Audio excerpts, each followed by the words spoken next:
जिन अभ्यर्थियों ने रीट का एग्जाम दिया था और रीट के एग्जाम में जो कैंडिडेट SC ST OBC है उन्होंने 55% मार्क्स प्राप्त कर लिए हैं और जो जनरल है उन्होंने 60% यदि मार्क्स प्राप्त कर लिए हैं तो अब वो अध्यापक भर्ती 3rd ग्रेड वाली जो भर्ती है उसके लिए तैयार हो जाएगी। उसके लिए पाठ्यक्रम उन्होंने राजस्थान कर्मचारी चयन बोर्ड ने पाठ्यक्रम जारी कर दिया है, तो आप लोग तैयारी में जुड़ जाइए। देखिए जो सिलेबस जारी किया गया है इस बार राजस्थान कर्मचारी चयन बोर्ड जयपुर इसका एग्जाम करवाएगा। लगभग एग्जाम इसके जनवरी में हो सकता है। तो यहाँ पर हम लोग आज सेकेंड लेवल जो कक्षा 6 से 8 तक पढ़ाएंगे, जिन्होंने बीएड कर रखी है उनका पाठ्यक्रम पर हम लोग चर्चा करेंगे। तो सबसे पहले यदि हम पाठ्यक्रम की बात करें तो यहाँ पर आपको जो परीक्षा का जो एग्जाम होगा वो एग्जाम होगा 300 नंबर का, यानी कि आप लोगों की जो एग्जाम होगा वो 300 नंबर के होगा।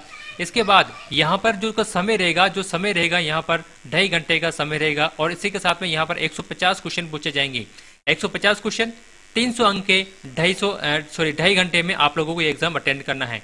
और यहाँ पर इस बार यहाँ पर देखिए जो नेगेटिव मार्किंग है वो नेगेटिव मार्किंग भी इस बार जो कर्मचारी जो चयन बोर्ड है वो जो एग्जाम कराएगी उन्होंने यहाँ पर नेगेटिव मार्किंग भी रखी है। और ये नेगेटिव मार्किंग रखी गई है वो आप लोगों के 1/3 भाग रखी गई है, यानी कि यदि आप लोग 3 क्वेश्चन गलत करते हैं तो आपके 1 नंबर कट जाएंगे। ये 1/3 का मतलब होता है। तो यहाँ हम लोग आगे सिलेबस देख लेते हैं कि सिलेबस क्या रहने वाला है। इसका जो सिलेबस है वो सिलेबस देख लेते हैं सिलेबस क्या रहने वाला है। पर जो सिलेबस की बात हम लोग कर लेते हैं तो सिलेबस में देखिए राजस्थान का भौगोलिक, ऐतिहासिक और जो सांस्कृतिक ज्ञान और राजस्थानी जो भाषा है उससे संबंधित जो प्रश्न पूछे जाएंगे वो आप लोगों को 80 नंबर के अंक के प्रश्न आप लोगों के यहाँ पर पूछे जाएंगे। और इसमें कौन कौन से टॉपिक शामिल है, देखिए इसमें टॉपिक कौन कौन से शामिल देख लेते हैं। राजस्थान का भौगोलिक स्वरूप है, मानसून तंत्र, जलवायु है, नदियां हैं, झीलें हैं, वन संपदा है, मृदा, राजस्थान की प्रमुख फसलें, जनसंख्या, जनजातियां और धात्विक खनिज, अधात्विक खनिज और परंपरागत गैर परंपरागत स्रोत, पर्यटन स्थल, यातायात के साधन, ये भूगोल से संबंधित क्वेश्चन आप लोगों के पूछे जाएंगे। इसी तरह से हम लोग यदि इतिहास की बात कर लेते हैं, इतिहास और संस्कृति में तो राजस्थान की जो प्राचीन सभ्यता है जैसे कालीबंगा, आहड़, गणेश्वर, बालाथाला, बेरहाट, ये सभी आप लोगों को पढ़नी है। इसके अलावा प्रमुख ऐतिहासिक घटनाएं, प्रमुख राजवंश आप लोगों को पढ़ने हैं, जैसे मुगल वंश हुआ, राजपूताना वंश हुआ, इसके बारे में आप लोगों को पढ़ना है। किले आपको के बारे में पढ़ने हैं, मेले, त्योहार, कला, संस्कृति, आंदोलन पढ़ने हैं, लोक देवता के संबंधित प्रश्न आप लोग पूछे जाएंगे तो इसके बारे में पढ़ना है। प्रमुख व्यक्तित्व, वस्त्र और आभूषण के बारे में, चित्रकला के बारे में और 1857 की जो क्रांति हुई थी उसमें राजस्थान का क्या योगदान था उसके बारे में, और प्रजामंडल के जो आंदोलन थे उसमें राजस्थान का एकीकरण किस प्रकार से हुआ था, ये सारी चीजें आप लोगों को पढ़नी है। राजस्थानी भाषा के अंदर आप लोगों को पढ़नी है क्षेत्रीय बोलियां, यानी कि आप लोगों को बोलियां पढ़नी है, साहित्यकार पढ़ने हैं, कौन कौन से साहित्य लिखे गए थे, किसने लिखे गए थे, ये सारी चीजें आप लोगों को पढ़नी है। तो ये जो फर्स्ट वाला भाग था वो आप लोगों के 80 अंक का था। अब सेकंड वाला भाग देखिए जो कि आप लोगों के यहाँ पर 50 नंबर का है।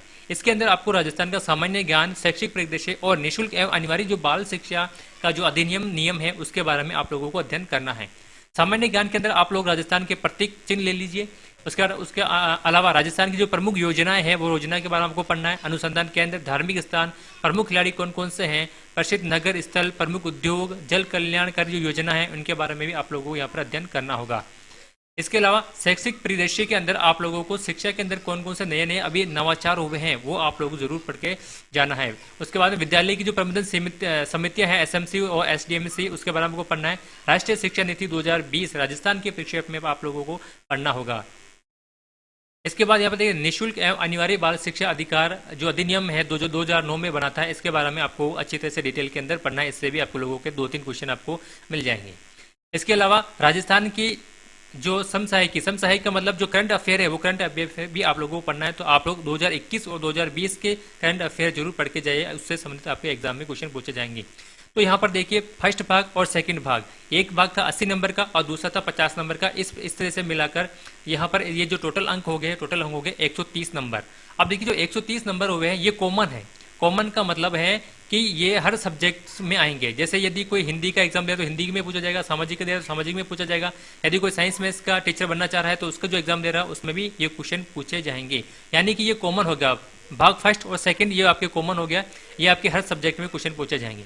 इसके बाद देखिए यहाँ आ जाते हैं आपके संबंधित विद्यालय विषय का ज्ञान, यानी कि आप लोग का जब सिलेक्शन हो जाएगा तो आप स्कूल में कौन सा विषय पढ़ाएंगे। जैसे मान लीजिए हिंदी पढ़ा रहे हैं तो हिंदी आप लोगों के BA के अंदर हिंदी लिटरेचर सब्जेक्ट होगा तो ही आप लोग हिंदी का फॉर्म भर सकते हैं, बाकी नहीं भर सकते। तो यहाँ पर संबंधित विषय यानी कि आप लोग कौन सा सब्जेक्ट पढ़ाने जा रहे हैं या फिर आपने BA में कौन सा सब्जेक्ट किया हुआ है उससे संबंधित प्रश्न पूछे जाएंगे। वो आपका सब्जेक्ट पर्सनल सब्जेक्ट जिसे हम लोग कहेंगे उससे संबंधित क्वेश्चन पूछे जाएंगे। और ये जो क्वेश्चन पूछे जाएंगे वो आपको लोगों को यहाँ पर 120 नंबर के क्वेश्चन पूछे जाएंगे। अब देखिए यहाँ पर हिंदी में देख लीजिए, हिंदी के अंदर जो हिंदी का टीचर बनना जा रहा है उन्हीं को ये हिंदी वाले पढ़ना है, सभी को नहीं पढ़ना है। तो हिंदी में देख लिया, हिंदी वर्णमाला है, शब्द विचार है, विकारी शब्द है, शब्द प्रकार है, संधि समास उपसर्ग, शब्द शुद्धि, विचार, विराम चिन्ह, मुहारे, लोकोक्तियाँ, शब्द शक्ति, गद्यांश पूछे जाएंगे और पारिभाषिक शब्दावली से संबंधित क्वेश्चन पूछे जाएंगे। ये सिर्फ हिंदी वालों को ही पढ़ना है, अंग्रेजी वालों को, सामाजिक वालों को, साइंस मैथ्स वालों को ये नहीं पढ़ना है। इसके बाद देखिए जो अंग्रेजी का टीचर बनेगा उनको ये अंग्रेजी के टॉपिक पढ़ने पड़ेंगे, जैसे पार्ट ऑफ स्पीच हो गया, tense, voice, narration, transformation, present verbs हो गया, वन वर्ड्स हो गया, कैजुअल एनालिसिस हो गया, सब्जेक्ट वर्ब अरेंजमेंट हो गया, बहुत सारे जो भी टॉपिक है वो टॉपिक आप लोगों को जो अंग्रेजी के टीचर बनना चाह रहे हैं वो इन टॉपिकों को पढ़ना है। यदि आप लोग अभी तक आप लोगों ने सिलेबस डाउनलोड नहीं किया है तो इस वीडियो के डिस्क्रिप्शन में वो सिलेबस मिल जाएगा, उसका लिंक मिल जाएगा, वहां से आप लोग ये सिलेबस डाउनलोड कर लेना है। और इससे पहले यदि आप लोग मेरे चैनल पर नए हैं तो मेरे चैनल को सब्सक्राइब कर लीजिए, ताकि रीड से संबंधित या फिर तृतीय श्रेणी अध्यापक से संबंधित जो भी आगे न्यूज़ आने वाली है वो सबसे पहले आप तक पहुंचती रहे। इसके बाद हम लोग देख लेते हैं जो संस्कृत के टीचर बनेंगे वो संस्कृत का सब्जेक्ट पढ़ेंगे। इसके बाद में सिंधी वाले पढ़ेंगे, पंजाबी वाले पढ़ेंगे, उर्दू वाले पढ़ेंगे। तो ये तो था आपके सब्जेक्ट वाला। और यहाँ पर देखिए विज्ञान और गणित, जो साइंस मैथ्स वाला जो टीचर बनेंगे उनको विज्ञान भी पढ़नी है और गणित भी पढ़नी है, दोनों ही टॉपिक को, दोनों ही विषय को साथ में लेकर चलना है। तो गणित के अंदर परिमेय संख्या है, बहुपद है, वर्ग है, प्रतिशत है, लाभ हानि, समतल आकृति, चतुर्भुज है, प्रायिकता है, सांख्यिकी है। और विज्ञान के अंदर देखिए बहुत सारे टॉपिक है, इन टॉपिक को, सभी टॉपिकों को आप लोगों को अध्ययन करना है, अच्छी तरह से पढ़ना है। उसके बाद में सामाजिक विज्ञान, जिसे हम लोग सामाजिक अध्ययन कहते हैं, सामाजिक अध्ययन वालों को ये सब्जेक्ट आप लोगों को पढ़ना है। देखिए जो ऊपर जो कॉमन था फर्स्ट भाग सेकंड भाग, वो भी सामाजिक विज्ञान वालों को पढ़ना है और इनको भी पढ़ना है, यानी सभी को पढ़ना है वो फर्स्ट वाला भाग, तो फर्स्ट और सेकंड वाला भाग। यहाँ पर सामाजिक अध्ययन में प्राचीन भारत की जो सभ्यता से संबंधित क्वेश्चन पूछे जाएंगे, मौर्य साम्राज्य, दिल्ली सल्तनत, पृथ्वी, वायुमंडल, महासागर, संसार की प्रमुख वनस्पतियां, वन्य जीव, ये जो भी आप लोग सिलेबस को एक बार प्रिंट आउट निकालकर अपने पास में रख लेना है। और जब आप लोग तैयारी करें तब आपके प्रिंट आउट आपके साथ में होना चाहिए, ताकि उससे क्या होता है थोड़ा ईजी हो जाता है कि कौन कौन सा टॉपिक मेरे यहाँ पर कंप्लीट हो चुका है। अब ये तो था ऊपर वाले बात तो होगी सब्जेक्ट से संबंधित भाग, जो सब्जेक्ट वाले हैं वही पढ़ेंगे। यहाँ पर देखिए चौथा वाला भाग है शैक्षणिक रीति विज्ञान, यानी कि शिक्षण विद्या। अब जो लोग हिंदी का टीचर बनना चाह रहे हैं वो सिर्फ हिंदी की शिक्षण विद्या पढ़ेंगे, अंग्रेजी, सामाजिक विज्ञान और साइंस मैथ्स वालों की आपको नहीं पढ़ना है। तो ये जो शिक्षण विद्या के जो अंक है वो यहाँ पर 20 नंबर के क्वेश्चन आप लोगों के पूछे जाएंगे। तो हिंदी वाला हिंदी का पढ़ेंगे, शिक्षण विद्या पढ़ेंगे, अंग्रेजी का जो एग्जाम दे रहे हैं वो टीचर बनना जा रहे हैं वो अंग्रेजी की शिक्षण विद्या पढ़ेंगे, संस्कृत वाला संस्कृत की पढ़ेंगे, इसी तरह से सिंधी होगी, पंजाबी होगी, उर्दू हो गई। और यहाँ पर जो गणित और विज्ञान, गणित और विज्ञान वालों को दोनों पढ़नी है, गणित वाली भी पढ़नी है और विज्ञान वाली भी पढ़नी है। इसके बाद में सामाजिक वाला सामाजिक अध्ययन विद्या, यानी कि शैक्षणिक विद्या, जो शिक्षण विद्या वो शिक्षण विद्या का अध्ययन करेंगे, जो कि आप लोगों के यहाँ पर 20 अंक के थे। अब उसके बाद देखिए यहाँ पर नेक्स्ट है शैक्षणिक मनोविज्ञान। अब ये फिर से कॉमन वाला भाग आ गया, यानी कि ये सभी सब्जेक्ट में पूछा जाएगा, हिंदी, अंग्रेजी, सामाजिक, साइंस में सभी सब्जेक्टों में इसके जो शैक्षणिक मनोविज्ञान है, यानी जो साइकोलॉजी है वो साइकोलॉजी क्वेश्चन पूछे जाएंगे, वो भी 20 अंक के क्वेश्चन पूछे जाएंगे। यहाँ पर शैक्षणिक मनोविज्ञान, अर्थ, क्षेत्र कार्य, बाल विकास के वंशानुक्रम, व्यक्तित्व, बुद्धि, अधिगम के क्षेत्र, अधिगम में आने वाली घटनाएं, अभिप्रेरणा, ये सारी चीजें आप लोगों को पढ़नी है साइकोलॉजी के अंदर। इससे आपको 20 नंबर के क्वेश्चन पूछे जाएंगे। उसके बाद में सूचना तकनीकी के 10 अंक पूछे जाए, 10 अंक के क्वेश्चन आएंगे। देखिए ये सूचना तकनीकी वाला भी सभी सब्जेक्ट के अंदर आएगा, यानी कि वो भी कॉमन पार्ट हो गया है। तो आपको सभी सब्जेक्ट वालों को इस वाले पार्ट को भी पढ़ना है। इसके अंदर देखिए सूचना के प्रौद्योगिकी के आधार क्या है, इसके टूल्स क्या, अनुप्रयोग क्या और सामाजिक प्रभाव क्या है, लाभ है या हानि है, जो भी है वो आप लोगों को यहाँ पर पढ़ना है। अब देखिए यहाँ पर 300 अंक कैसे हुए, किस प्रकार से हुए। जो सबसे पहला वाला जो पार्ट था वो आपके 80 नंबर का था। इसके बाद जो सेकंड वाला पार्ट था 50 नंबर का था। तो 80 नंबर और 50 नंबर ये दोनों कॉमन थे, तो 80 और 50 यहाँ पे हो गए 130 नंबर। उसके बाद में सब्जेक्ट वाला जो पार्ट था वो आप लोगों का था 120 नंबर का। तो 130 और जो 120 है, 130 और जो 120 है ये हो गया आपके 250, यानी 250 नंबर का ये आपके पेपर हो गया। अब उसके बाद में शिक्षण विद्या आई थी, शिक्षण विद्या वाला जो पार्ट है वो था आप लोगों के 20 नंबर का।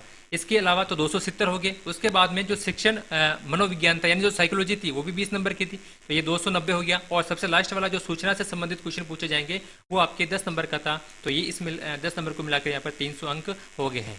तो दो कॉमन जो भाग है वो आपके 130 के हो गए, फिर सब्जेक्ट का 120 का हो गया, फिर शिक्षण विधियों का 20 का हो गया, उसके बाद साइकोलॉजी का 20 का हो गया, और सबसे लास्ट जो सूचना वाला है वो आपके 10 का हो गया। इस प्रकार से मिलाकर आपको 300 नंबर का जो पेपर है वो 300 नंबर का पेपर यहाँ पर आप लोगों के आएगा।